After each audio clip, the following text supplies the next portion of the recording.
-1 है। अब देखिए एक बात पक्की होगी कि स्लोप अगर -1 है तो कोई कॉर्ड ऐसे ही जा सकती है, जैसा मैंने आपके सामने एक ड्रॉ करने की कोशिश करी है कि ऐसा कुछ कॉर्ड जाएगी स्लोप अगर -1 है। तो तीसरी बात ये कि cord passing through P not 1,1 slope -1।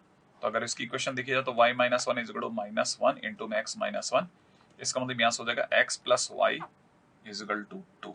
तो हमारे पास में ये एक कॉर्ड और आ गई।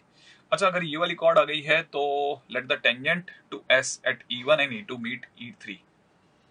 E1 E2 पे बनने वाले जो टेंजेंट है वो E3 पे मिलते हैं। अच्छा अगर E1 E2 पे बनने वाले टेंजेंट्स की बात करी जाए तो वो कहाँ जाके मिलते हैं? E3 पे मिलते हैं। अच्छा अगर बाय द वे ऐसा है तो हमारे पास में एक टेंजेंट यू जा रहा है E1 पे और एक E2 पे बनने वाला टेंजेंट जो होगा वो कुछ हद तक यूं जाएगा और वो जाकर के E3 पे मिल रहे हैं, ऐसा डायग्राम कह रहा है। ठीक है ना?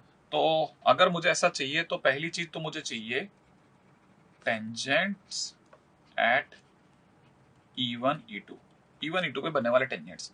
और आपको पता होगा अगर टेंजेंट की बात चलती है तो सर्कल अगर x square plus Y square is equal to 4 है तो इक्वेशन ऑफ टेंजेंट होगी x(1 plus y(1) is equal to 4 होगी। बस मुझे क्या करना है, मुझे अगर E1 की बात करनी है तो E1 हमारा था -√3,1। सही है? तो मुझे x1 की जगह पे -√3 तो ये हो जाएगा माइनस का √3x प्लस इसकी जगह हो जाएगा 1 इज इक्वल टू 4 और दूसरी तरफ से हो जाएगा √3x मतलब √3x plus y is equal to 4। ऐसा सही है? तो अगर मैं इसको दोनों को सॉल्व करता हूं तो सॉल्व करने पर ये दोनों कट जाएंगे। 2y इज इक्वल टू 8 माने y की वैल्यू तो हो जाएगी 4। अच्छा अगर y की वैल्यू 4 आ रही है, एक सेकेंड, अगर मैं दोनों को ऐड करता हूं तो 2y इज इक्वल टू में 8 माने y की वैल्यू 4 आ रही है और y की वैल्यू अगर 4 रख रहा हूं तो ये वाली वैल्यू 0 आ रही है, माने 0,4 पे जाकर के दोनों मिल रहे हैं। सही है? चलो मेरे पास में ये वाला पॉइंट आ गया, इसका नाम हो गया E3। चलो E3 भैया पक्का हो गए। अब पांचवी बात सुनते हैं, देखें क्या कह रहा है। हम कहां तक आ चुके हैं? ये वाली लाइन हो गई है E3 तक आ गए भाई हम। यहां तक देखो तोड़ते मैं यहां तक ले आऊं। अगला क्वेश्चन कह रहा है tangent at to S1 at F1 F2 meet at F3। F1 F2 पे बनने वाले टेंजेंट F3 पे मिलते हैं। तो F1 पर बनने वाला जो भी टेंजेंट होगा, ठीक है, वो ऐसा कुछ जा रहा होगा और F2 पे बनने वाला जो भी टेंजेंट होगा वो यहाँ पे आ रहा होगा। ठीक है ना? F1 F2 पे बनने वाला टेंजेंट यहाँ हो गया। अच्छा टेंजेंट एट F1 F2। अच्छा मैं आपको ये बता दूं कि मेरे लिए F1 1,√3 था और वो वाला 1,-√3 था, है ना? तो अगर ऐसा है तो मेरे पास में वही x(1) लगाना है। तो x plus √3y is equal to 4। ये तो क्या पहला टेंजेंट। और दूसरा 1,-√3 था तो 1,-√3 को जाएगा x माइनस में √3y इज इक्वल टू 4। और अगर मैं दोनों को सम अप करूंगा तो √3 कट जाएगा 2x बराबर में। तो x की वैल्यू हमारे लिए फाइनली कितना आ जाएगा? 4 आ जाएगा। और x की वैल्यू अगर 4 आ गई तो y की वैल्यू 0 आ जाएगी, मैंने 4,0 पे जाकर के ये मिल रहे हैं और इस पॉइंट का नाम F3 है। तो देखिए मेरे पास E3 F3 आ चुका है। अब मुझे चाहिए G3। The tangent at G1 and G2। G1 G2 क्या था भाई? अच्छा G1 G2 तो कॉर्ड थी। ये पॉइंट थे G1 G2, ये G1 और ये G2। अब देखो G1 G2 अपन पहले निकाल लेते हैं भाई, हमारे लिए तो अलग इसने समस्या खड़ी कर दी है। G1 G2 तो हमने दिखे ही नहीं।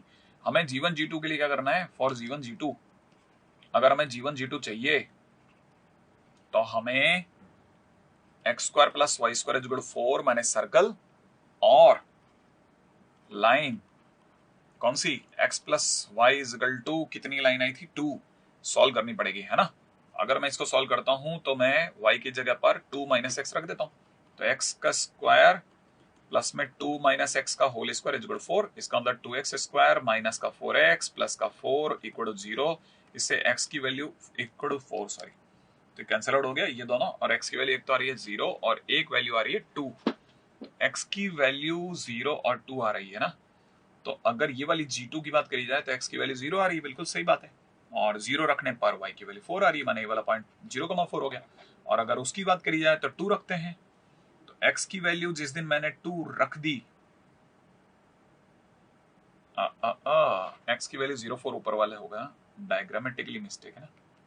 हाँ ठीक है, तो ये हो जाएगा x की वैल्यू जिस दिन मैंने 2 रख दी तो 2 रखते y की वैल्यू 0, ये 2,0 है उल्टा, ये वाली वैल्यू है ना, और ऊपर वाली वैल्यू 0,4 है। तो अब ये 0, अगर मैंने x की जगह 0 रखा तो y² 4, 0,2 हो गई, 0,2। तो मेरे पास G1 G2 क्या क्या आ रहा है, मैं G1 की बात कर रहा हूँ, G1 मेरे लिए आ रहा है 0,2 और G2 की अगर मैं बात करता हूं तो वो आ गई है 2,0। ओके, अब क्वेश्चन ने कहा कि नहीं बात यहां खत्म नहीं हो रही है, क्वेश्चन हमसे आगे भी डिमांड कर रहा है। क्वेश्चन कह रहा है कि आप अभी इसको बात को खत्म ना करें, G1 G2 निकाल लिया, अब टेंजेंट निकालो। अब आप 7th पॉइंट की ओर भागो, और वो पॉइंट क्या कहता है, टेंजेंट्स, है ना, ये वाला पॉइंट हमारे को यहां से कह रहा है कि टेंजेंट्स एट G1 G2, और G1 G2 पे बनने वाले टेंजेंट x x1 से सोच रहा है भाई, x into 0 plus 2y is equal to ये तो 0,2 और 2,0 पे बनने वाले टेंजेंट तो मैं ऐसे ही बता दूं, ये वाला टेंजेंट ऐसे जाएगा और ये वाला टेंजेंट ऐसे जाएगा, और ये दोनों पॉइंट आकर के मिलेंगे 2 2 पे। ठीक है ठीक है ठीक है, तो मैं तो G3 तो मैं देखते ही समझ गया 2,2। अरे इसमें क्या सोचना, अगर ये वाला पॉइंट की कोई बात करता है तो G3 अपने आप में 2,2 हो गया, वो 2 0 से चल रहा है, 0,2 से चल रहा है, टेंजेंट बिल्कुल सीधे चलेंगे parallel to x axis y axis. अब ऐसे कौन से पॉइंट है जो ये तीनों पॉइंट्स को चमका रहे हैं, कौन से 3 पॉइंट सर, एक तो 2 2, ठीक है, एक पॉइंट आ रहा है 2 2, और एक पॉइंट आ रहा है 4 0, और एक पॉइंट आ रहा है 0 4। इन तीनों से कौन सा पॉइंट गुजर रहा है, 0 4 से ये गुजर रहा है, 4 0 से ये गुजर रहा है, और 2 2 से भी ये गुजर रहा है, माने ए पॉइंट तो सही है। अगर मैंने x की जगह 0 रखा और y की जगह 4 रखा, तो x की जगह 0 रखने पे 16 बराबर 16 मिल रहा है, 2 रखने पे 4 और 4 नहीं मिल रहा, माने ये वाला पॉइंट नहीं सेटिस्फाई कर रहा। x की जगह 0 रखता हूं तो y की वैल्यू 4 नहीं आ रही है, ये भी आउट हो गया, और 2 2 रखने पे सेटिस्फाई हो रहा है, 4 0 रखने पे नहीं हो रहा, माने ये भी आउट हो गया, माने ऑप्शन ए जो है वो अकेला ही सही ऑप्शन है भाई। अल्टीमेट लेवल का लंबी क्वेश्चन बनाने की कोशिश करिए, क्वेश्चन में ऐसा कुछ नहीं था जो कि हमारे लिए फार्मूला वाइज आउटसाइड हो, कहीं कुछ नहीं था ऐसा, कहीं पे ऐसी कोई बात नहीं उठी थी ना जहां बिल्कुल ही बाहर चला गया। अगर आप रिदम में खेलते आते हैं तो क्वेश्चन बनता है। तो देखो साहब, ये वाला क्वेश्चन तो डन हो गया। अब चलते हैं हम लोग अगले क्वेश्चन की, और क्या कहते हो तुम दोस्तों, ठीक है। तो देखो साहब, क्वेश्चन में हमारे पास में क्वेश्चन है फॉर हाउ मेनी की बात करी जाए, तो इस केस में ये y इंटरसेप्ट बना रहा है, हाँ या ना, y इंटरसेप्ट बन रहा है, और यहां x एक्सिस टच हो रहा है। अगर कभी भी x एक्सिस टच होता है तो इसका मतलब ये कि x इंटरसेप्ट 0 हो गया, क्योंकि x इंटरसेप्ट माने x इंटरसेप्ट की लंबाई 0 हो गई, और अगर ऐसा हो गया तो इसका सीधा मतलब g² माइनस c बराबर 0 हो गया। अच्छा, अगर यहां देख रहे हैं तो y इंटरसेप्ट बन रहा है, y इंटरसेप्ट बना, अगर y इंटरसेप्ट बना तो इसका मतलब ये कि f² माइनस c जो है ना वो 0 भी नहीं होगा और नेगेटिव भी नहीं होगा, 0 होगा तो टच कर जाता, लेकिन बना है तो ये ग्रेटर देन 0 होगा। अच्छा, g क्या है यहाँ, g यहाँ पर अगर आप g की बात करते हैं तो g की वैल्यू अपने आप में 2 है, तो यहाँ से हो जाएगा 4 माइनस p बराबर 0, माने p की वैल्यू अपने आप में -4 आ गई, ठीक है। अच्छा, और f² माइनस c में रखता हूं तो f की वैल्यू यहाँ पर, सॉरी g की वैल्यू यहाँ पे, एक सेकंड, यहाँ पे g की वैल्यू आ रही है 1, तो 1 का square 1 minus p equal to 0, माने p की वैल्यू -1 आ रही है, सॉरी, ठीक है। अच्छा, अब f की वैल्यू जो है वो अपने आप में 2 है, तो मतलब 4 minus p is greater than 0, माने p is less than, p is greater then -4। हाँ, और ऊपर और नीचे ये दोनों फैक्ट एक साथ में काम कर सकते हैं, क्योंकि p अगर -4 से बड़ा होगा तो -1 काम करेगा, ठीक है ना। तो मतलब अगर देखा तो p इक्वल टू -1 एकदम करेक्ट वैल्यू है, चल सकता है, इस पे काम बन सकता है। मैंने अभी तक 2 वैल्यूज हो गई, एक वैल्यू तो यहाँ हो गई, एक यहाँ हो गई, 2 हो गई। अब तीसरी वाले के लिए चेक करते हैं। तीसरे वाले में अगर आप देख रहे हैं ना तो ये y एक्सिस टच हो रहा है, सही है। अगर y एक्सिस टच हो रहा है और यहां पर अगर देखा जाए तो x इंटरसेप्ट फॉर्म हो रहा है। अगर कभी भी x इंटरसेप्ट फॉर्म होता है तो इसका केस में हम बोलते हैं G square minus C is greater than 0, और यहाँ पे बोलते हैं एफ स्क्वायर माइनस सी बराबर 0, क्योंकि टच हो रहा है ना।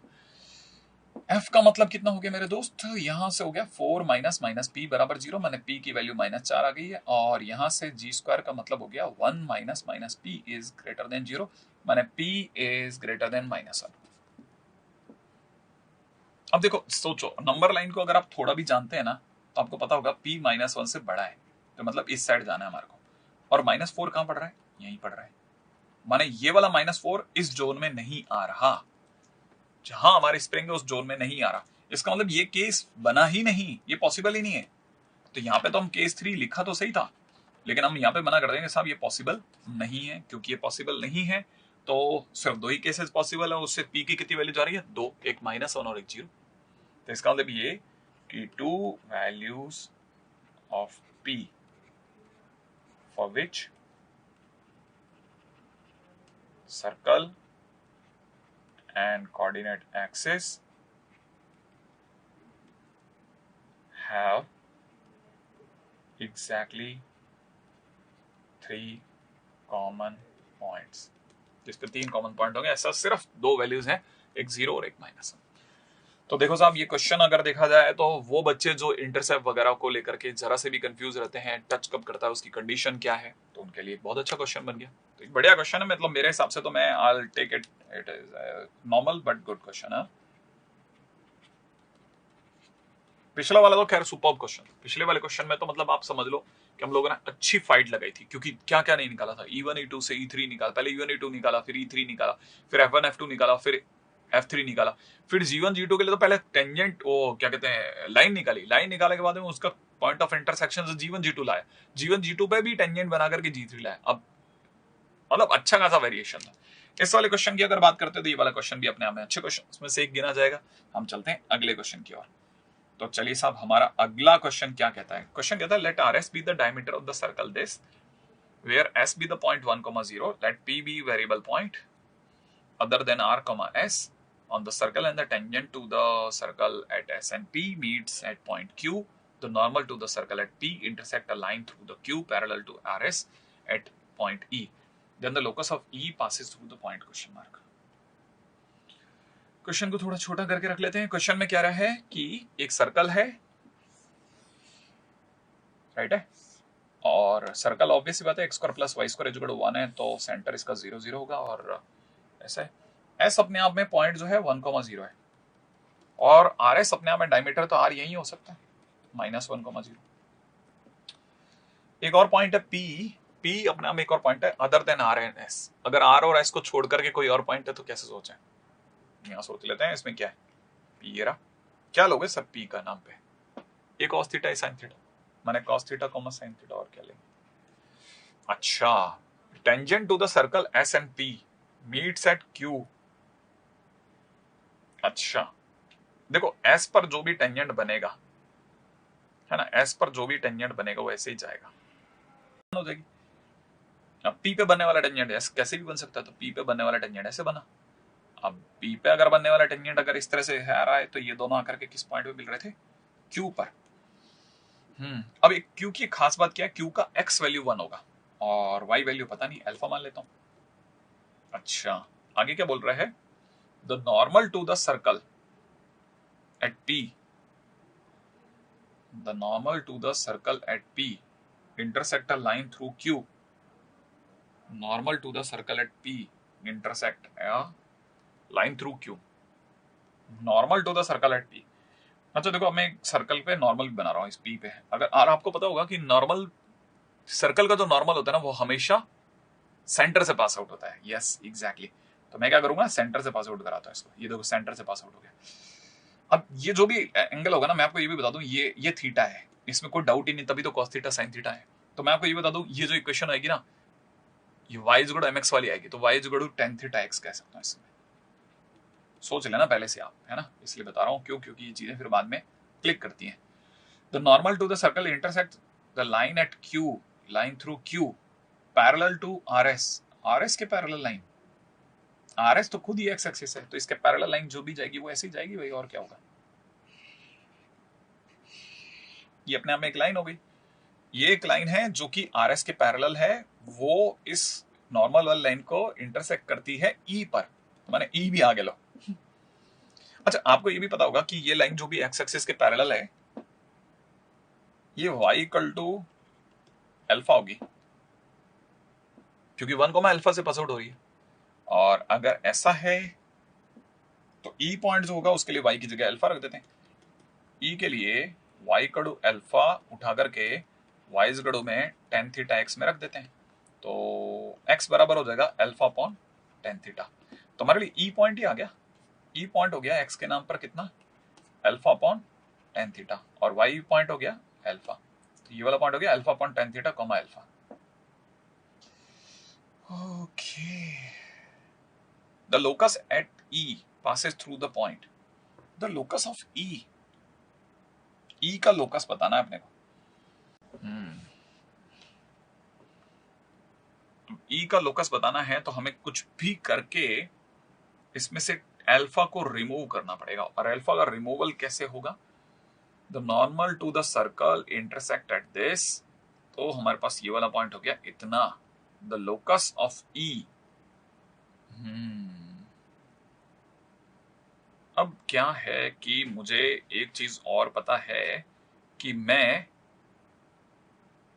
बकायदा अल्फा की वैल्यू भी निकाल सकता हूं, क्योंकि मैं पी क्यू टेंजेंट को जानता हूं, मैं पी क्यू टेंजेंट को जानता हूं, ठीक है ना। अगर आपने मेरे से पी क्यू की बात करी,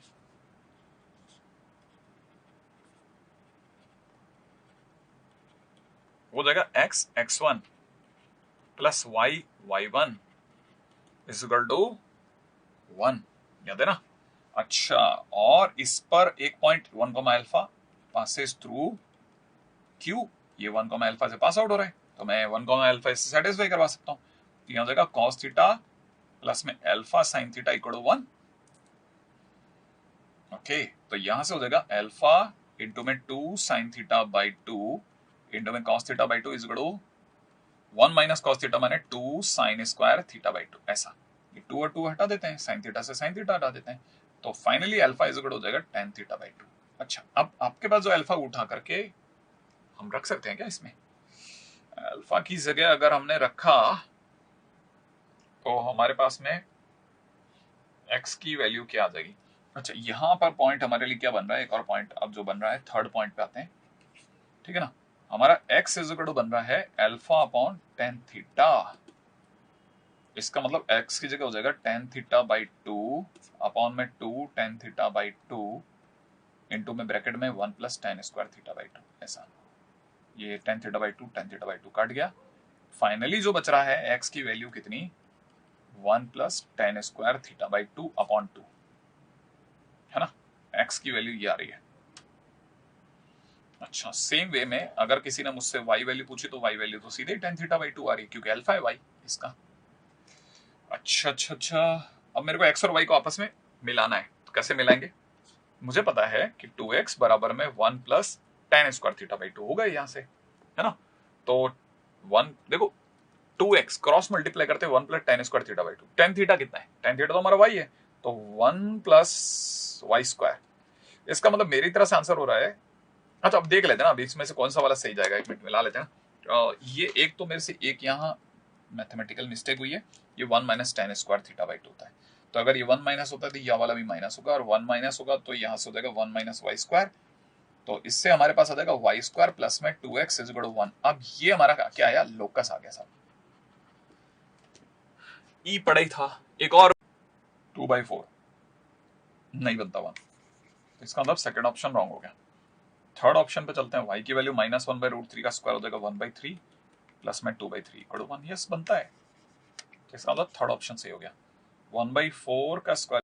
सही भाई, क्वेश्चन बढ़िया था, मजा आया क्वेश्चन को करने के दौरान। ये समझ में आ गया कि हमने ऐसा कुछ नहीं करा था, क्वेश्चन को फिर से वही अपनी वही स्ट्रेटजी पे चला, मैं तोड़ करके करने वाली स्ट्रेटजी पे मैंने क्वेश्चन को सिर्फ तोड़ता चला गया। हाँ, एक जगह जाकर जरूर अटका, ई पहले आ गया, तो मुझे लगा इसका करेंगे क्या, फिर याद आया कि यार ई के अंदर कुछ अल्फा का रिमूवल अगर हो सकता है तो कर लो, फिर पता चला ये तो हो रहा है, ये p का टेंजेंट है। यहाँ ये वाली जगह बहुत सही, x x1 plus y1 equal to 1, इसको उठा करके मैंने p से गुजारा, अल्फा के वैल्यू को वापस लेके आया, इस अल्फा को लाने के बाद मेरे को फिर क्या करेंगे, फिर मेरे को पता x ये है, y है, x के सामने रखो, उसका वैल्यू पुट करो, वहां से कुछ और निकल जाएगा, और फिर y में वैल्यू पुट करो, वहां से कुछ और मिल जाएगा, फिर x और y को मिला लो, काम कर गया लोकस का ही फंडा। अब ये क्वेश्चन करते करते आने लग जाते हैं। अच्छा क्वेश्चन है, ठीक है, तो एडवांस रिपीटेबल क्वेश्चन है, ठीक है, मतलब ये कि आप खुद करके देखना मेरे बाद में, तो ये करने लायक क्वेश्चन है, अपने अच्छे क्वेश्चन में से अपन चलते हैं अपने अगले क्वेश्चन की तरफ फटाफट से, चलिए। अगला क्वेश्चन देखते हैं। अगला क्वेश्चन हम लोगों को किस और लेके जाता है। अगला क्वेश्चन में दिख रहा है हमारे को क्या, suppose that the foci of the ellipse x square by 9 and y square by 5 are f1, 0 and f2, 0 where f1 positive है f2 नेगेटिव है। p1 and p2 be the two parabola with the common vertex 0 0। p1 p2 दो parabola हैं जिनके vertex 0 0 हैं, लेकिन फोकी इनके अलग अलग है, तो डेफिनेटली दो अलग अलग तरह के पैराबोला हैं कि f1, 0 दूसरे की f2, 0 2 f2, 0 है ना। तो क्वेश्चन मतलब बोल रहा है कि let t1 be the tangent to p1 passing through 2 f2, 0 and t2 be the tangent to p2 which passes through f1, 0 m1 अगर पहले वाले की टेंजेंट की स्लोप है तो दूसरे वाले टेंजेंट की स्लोप तो 1 m1 का स्क्वायर 1 m2 का स्क्वायर। क्या होगा दिखने में खतरनाक सा क्वेश्चन है, लेकिन मैंने जैसा बोला कि इसकी कहानी को दो तोड़ हैं। पहला कोशिश करें कि क्वेश्चन को जितना ब्रेक कर सकते हो उतना ब्रेक कर लें, ठीक है। तो ब्रेक करने के लिए चलते हैं। सब क्वेश्चन के अंदर देखा जाए तो हमारे पास में दो फोकी के दो इलिप्स हैं। तो पहले मैं आपको उसके लिए लेके चलता हूं। मैं आपको ये बताता हूं कि इसमें a स्क्वायर 9 है और b स्क्वायर 5 है। मान लो फोकी का चल रहा है तो a square a square minus b square होता है। तो अगर ऐसा है तो मैं यहां से कह सकता हूं a स्क्वायर a स्क्वायर मतलब हो जाएगा 9 और b स्क्वायर मतलब हो जाएगा 5, तो मतलब ये हो जाएगा 4, माने a की वैल्यू आ जाएगी 2। राइट भाई। और अगर ऐसा हो गया कि a अगर 2 है तो हमको बताना चाहिए फोकस जो होता है वो a, 0 होता है, माने 2, 0 होगा। और दूसरा वाला फोकस हो जाएगा, ठीक है ना, माने दो फोकस हो गए हमारे लिए। तो हमारे लिए दो फोकस हो गए। एक तो हो जाएगा अगर पहला फोकस f1, 0 है तो इसका मतलब ये हो जाएगा 2, 0 और दूसरा फोकस जो है वो 2 f2, 0 है, लेकिन f2 अपने आप में नेगेटिव नंबर है, तो क्योंकि ये प्लस माइनस 2 है ना, तो मैं यहां से -2 लूंगा तो -4, 0 हो जाएगा। तो मैं दो पैराबोला की बात कर रहा है। पहले पैराबोला के लिए तो फोकाई ये है 2, 0, तो ये वाला पैराबोला इस तरह से जाता होगा और दूसरे वाले की नेगेटिव फोकाई तो इस तरह जाता होगा, यहां पे -4, 0 ऐसा जो फिगर आउट हुआ है पहली चीज। अब यहां तक हमने सिर्फ फर्स्ट टाइटल पे ही वर्कआउट करा है। अब क्वेश्चन वर्क करें let t1 be the tangent to p1 which passes through 2 f2, 0। t1 अपने आप में p1 पे टेंजेंट है, t2 अपने आप में p2 पे टेंजेंट है। अच्छा t1 जो है वो p1 पे टेंजेंट है।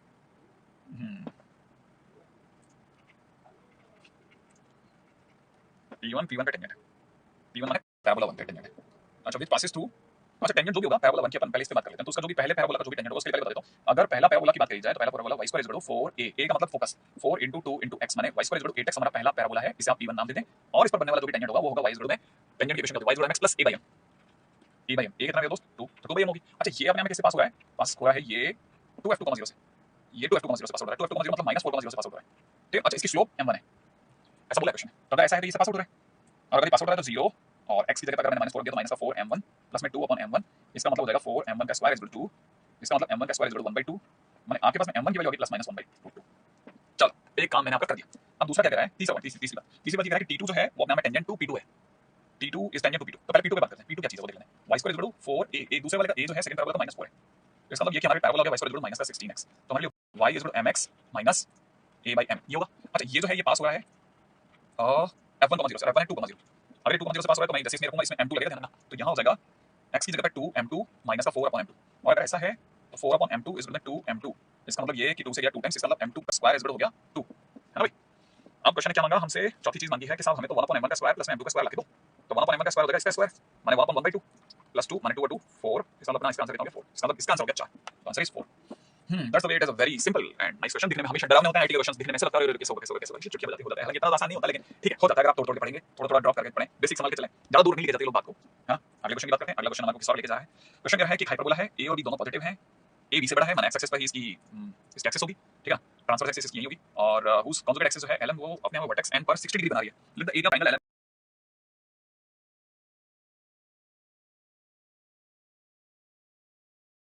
डिस्टेंस बिटवीन फोकाई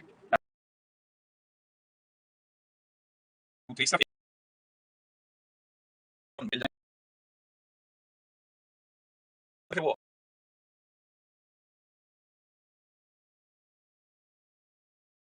एक तो पॉजिटिव होने पर 17 √17 माने 4.1 और डिवाइड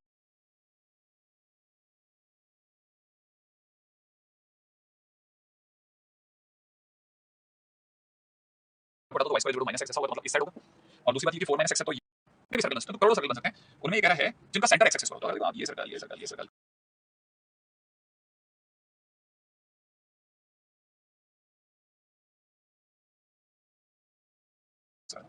4r स्क्वायर प्लस 4 ये बचा है माइनस का, ये हो गया 60 माइनस का 60 आ रहा है, माइनस का 60। r की जो वैल्यू होगी that will be always less than equal to 3/2, r हमेशा 3/2 से छोटा होगा। तो मेरे को चाहिए ज्यादा से ज्यादा कितना टच करेगा, यहां भी टच करेगा, यहां भी टच करेगा, अभी आएगा, इसी तो जरूरत ही नहीं पड़ी, मैं तो इतना नहीं निकल गया, है ना।